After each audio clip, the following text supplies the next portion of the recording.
Hoy tenemos con nosotros al doctor Ramón Gómez Meda, un referente internacional de la odontología moderna.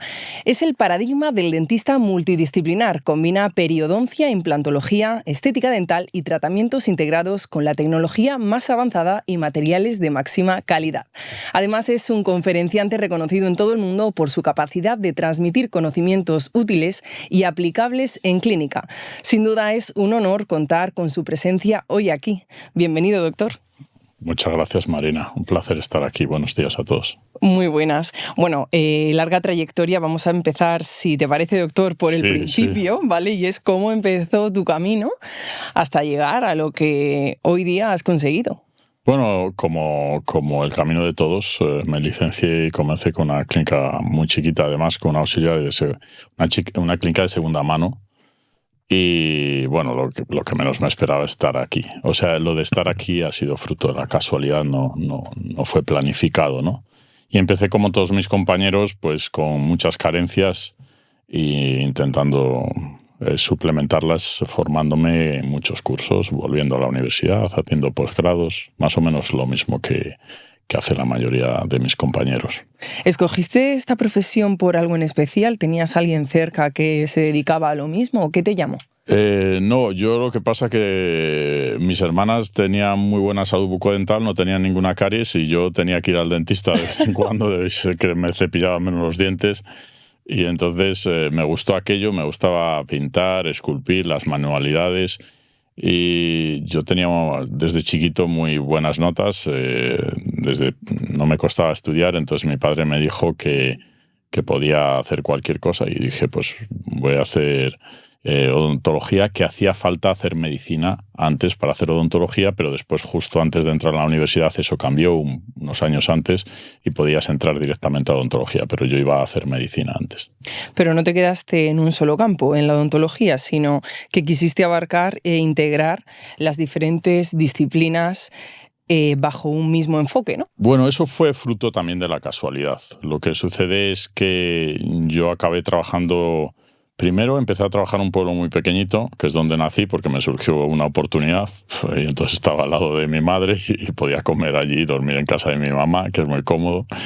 Después acabé trabajando con un dentista en Ponferrada, Enrique Merino, y cuando me fui por exceso de trabajo ya, pues en unos años no monté clínica, después la monté en Ponferrada, y es una ciudad pequeña donde es muy difícil derivar.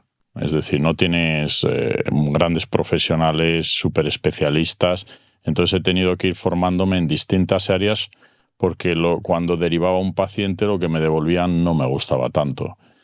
Y ha sido formarme en varias áreas ha sido fruto también de la curiosidad y de suplementar ese déficit que tenía.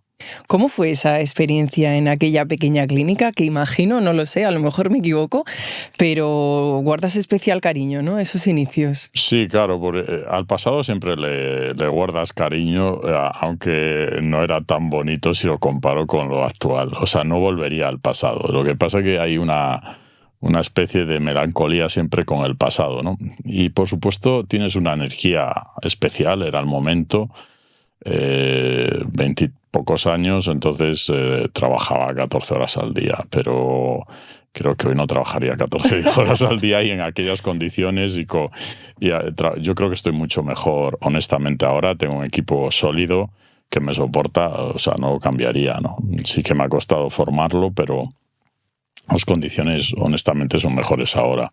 Aunque le tengo cariño a ese momento, pues había mucha ilusión, trabajamos mucho, nos equivocamos mucho, porque es la forma de aprender. Hay que equivocarse muchas veces, pero también prestar atención a buscar soluciones y aprender de los errores, ¿no? Porque si te equivocas y no aprendes nada, pues ahí sí que tenemos un problema. Justo por eso te quería preguntar también, ¿no? ¿Aprendiste algo en aquella época que a día de hoy digas, esto lo aprendí ahí y lo he llevado durante toda mi trayectoria hasta el día de hoy, ¿no? Sí, yo creo que aprendí muchas cosas en ese sentido y ha sido útil porque empecé desde abajo. Tenía un sillón, date cuenta, de 25 años. O sea, era un sillón que estaba reventado. Y creo que soy capaz de empatizar con cualquier dentista, por crítica que sea su situación. Ahora hay dentistas pues que se tienen que buscar la vida, pues eso, en una aseguradora, en cualquier clínica, empezando. Yo he operado en 25 clínicas diferentes en el noroeste de España. Entonces creo que he vivido todas las situaciones desde abajo hasta lo que tengo hoy, ¿no? ¿Resulta muy complicado, doctor, estar al día de todas las novedades en cada una de las áreas odontológicas? Yo creo que sí, pero aquí he sido afortunado también de casualidad. Al principio, pues cuando tenías energía me hice, pues no sé, más de 200 cursos, posgrados, etcétera. Después ahora lo tengo más fácil porque tengo una agenda internacional muy intensa. Hoy mismo pues a las 3:30 vuelo para Polonia, entonces yo estoy obligado a escuchar a mis compañeros que hablan antes que yo y después que yo. En muchas ocasiones digo obligado porque a lo mejor hay una mesa redonda, puede que no escuche el 100% de las conferencias, pero tengo que escuchar una gran parte de ellas.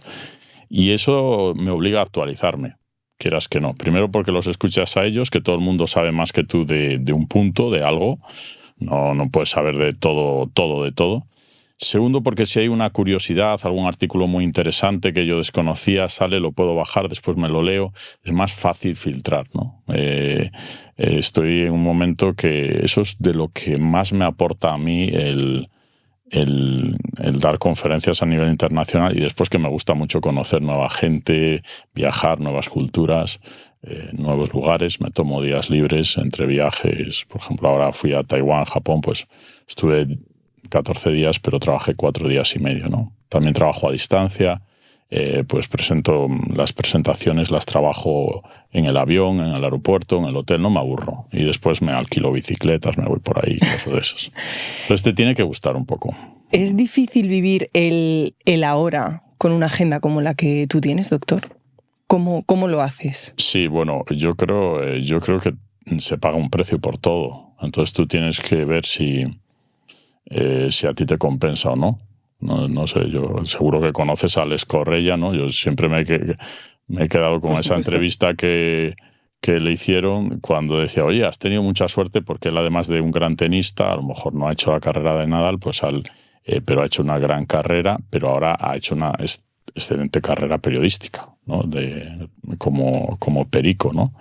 En ciclismo. Y él le decía, hombre, al entrevistador, suerte, a nosotros nos dieron a escoger y yo escogí sacrificar mi adolescencia, viajar y estar solo en los hoteles con mi equipo, entrenar muchísimo, y mis compañeros no. Entonces, sí, tienes que sacrificar algo, y probablemente sí, yo sacrifico muchos momentos y gano otros, no puedes tenerlo todo.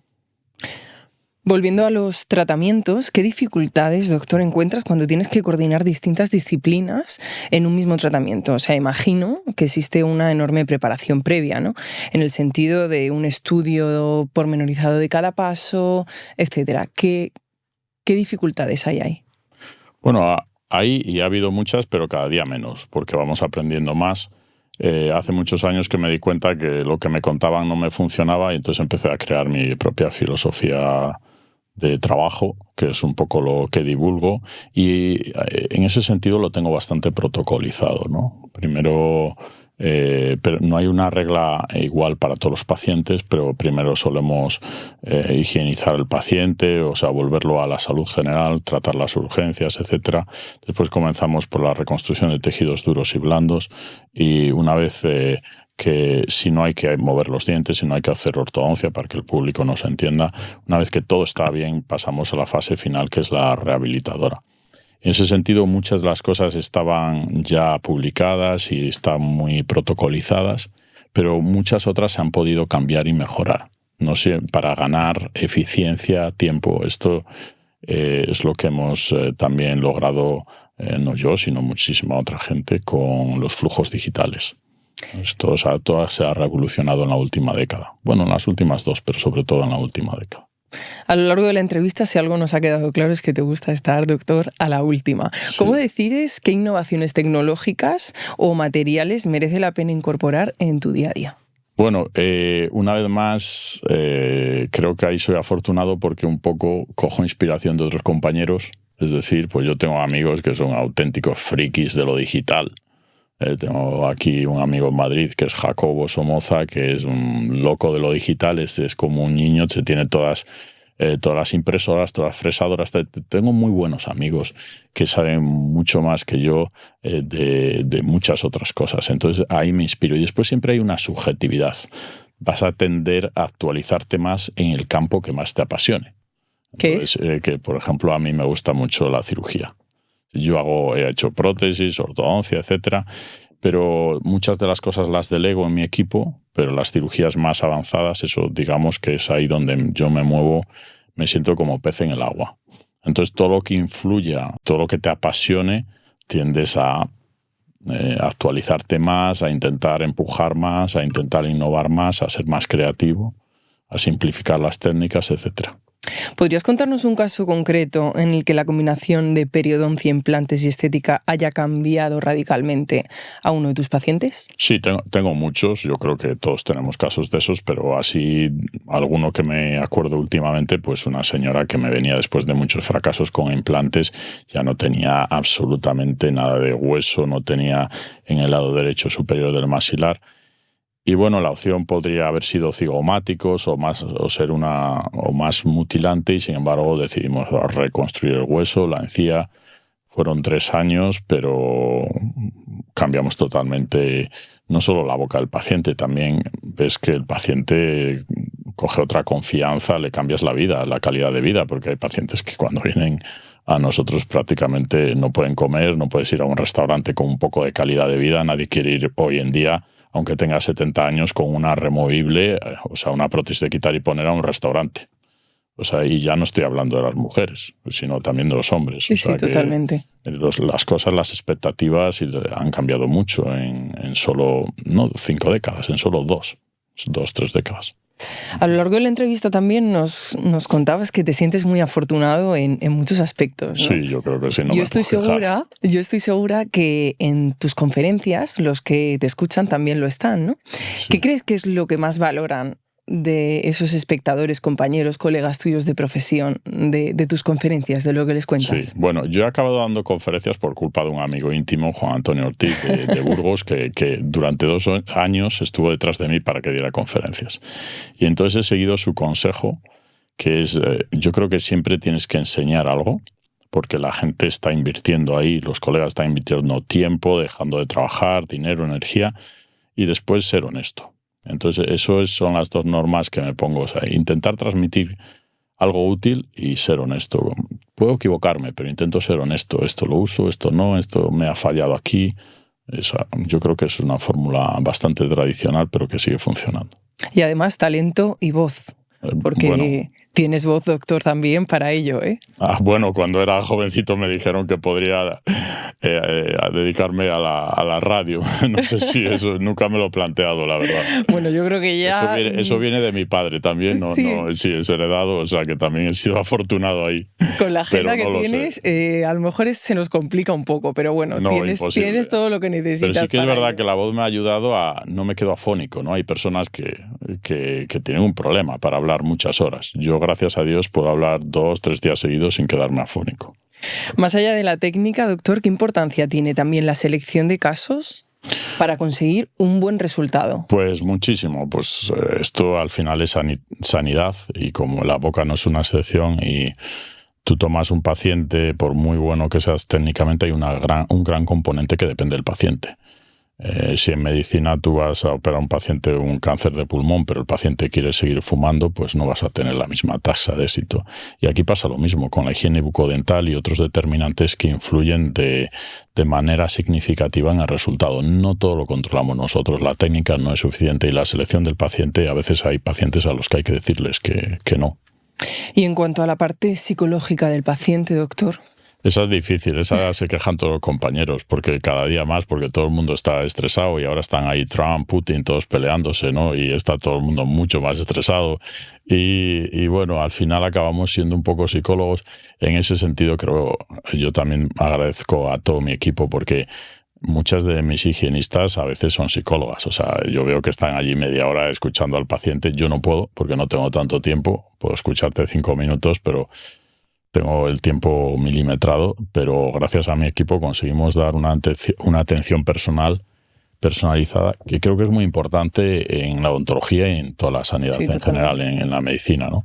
Totalmente. ¿Hay alguna señal, algún comentario, algo del paciente que os haga poneros en alerta y decir, bueno, creo que este paciente no está preparado ahora para esto? Yo me fío más del body language, o sea, del lenguaje corporal. Intento leer el lenguaje corporal más que el verbal, porque el lenguaje corporal es muy difícil ocultarlo. O sea, es muy difícil.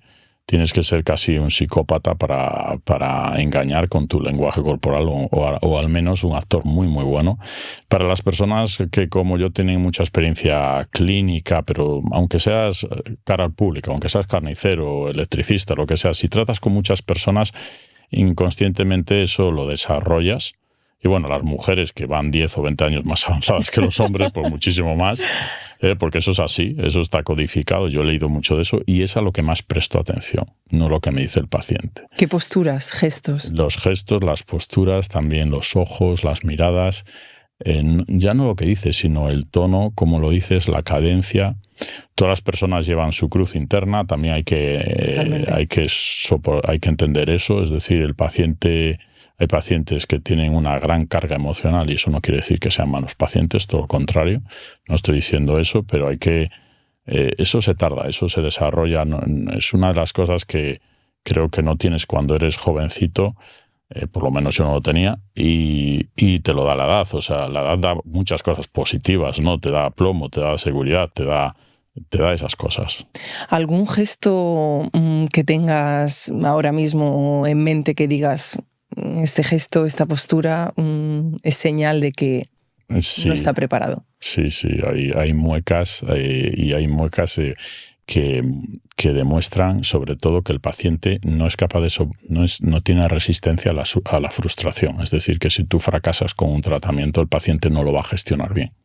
Y hay muecas, por ejemplo, pacientes que son agresivos en la recepción o con las auxiliares y que contigo son amables, esos pacientes son peligrosos.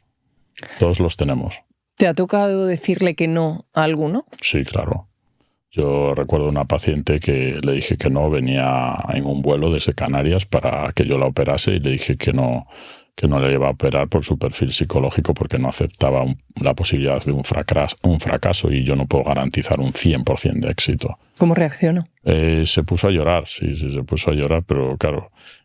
pero creo que tomé la decisión correcta. De hecho, nadie la quería operar. Claro, te iba a preguntar, ¿qué pasó después? ¿Se sabe si la operaron? No lo sé, pero no la operé porque creo que no me sentía cómodo.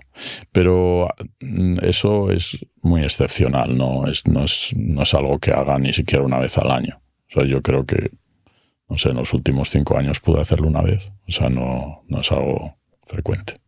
Seguro que muchos aquellos de los que nos están escuchando pensarán, ¿cuáles son las claves imprescindibles para convertirme en un profesional como el que eres tú, doctor? ¿Cuáles son esas claves que... Bueno, yo siempre digo que eso creo que la fórmula la tiene mi madre, que me dijo que era trabajar mucho. Después pasaron unos cuantos años y me dijo que dejara de trabajar. Y le dije, bueno, a ver, aquí qué es lo que falla. A ver, aclarémonos. Exacto.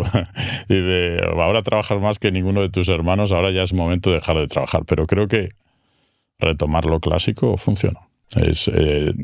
Yo creo que todo el mundo tiene que entender que no hay fórmulas mágicas. Y esto no es difícil, no es diferente que un deporte. Si tú quieres destacar en un deporte, tienes que entrenar mucho. Entrenar mucho en un deporte es trabajar.